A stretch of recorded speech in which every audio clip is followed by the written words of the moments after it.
Din partea mea, CND-ul României, alături de fratele meu Roberto Coman, se dedică această melodie din partea lui Samir Castelano pentru bunul lui prieten, pentru Dani Ucume, cu mesajul la mulți ani. Prin câte am trecut în viață, singur am luptat mereu. La orice, ca să fac față, am lăsat capul mereu. Și bogatul și săracul am ajutat cum am putut.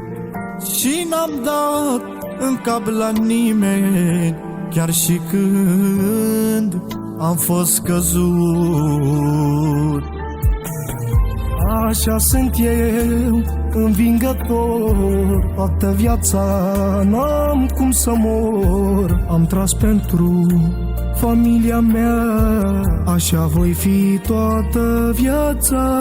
N-am cum să uit omul pervers care este pe interes, dar știu că va veni ziua când o să fii la mâna mea.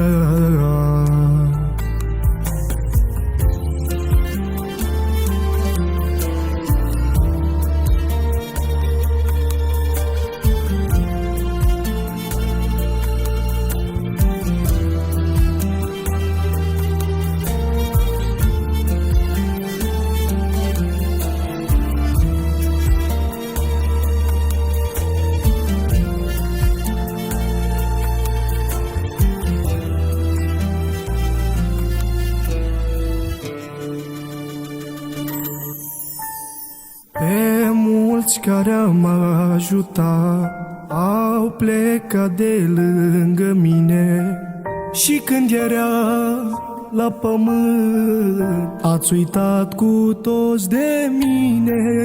Puneați pe Modavio telefonul să nu sune, ziceați că n-aveți semnal, mințeați în ultimul hal.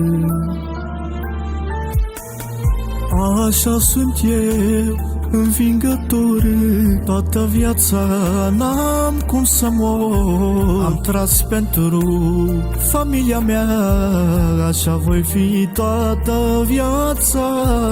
N-am cum să uit omul pervers care este pe interes, dar știu că va veni ziua când o să fii la mâna mea.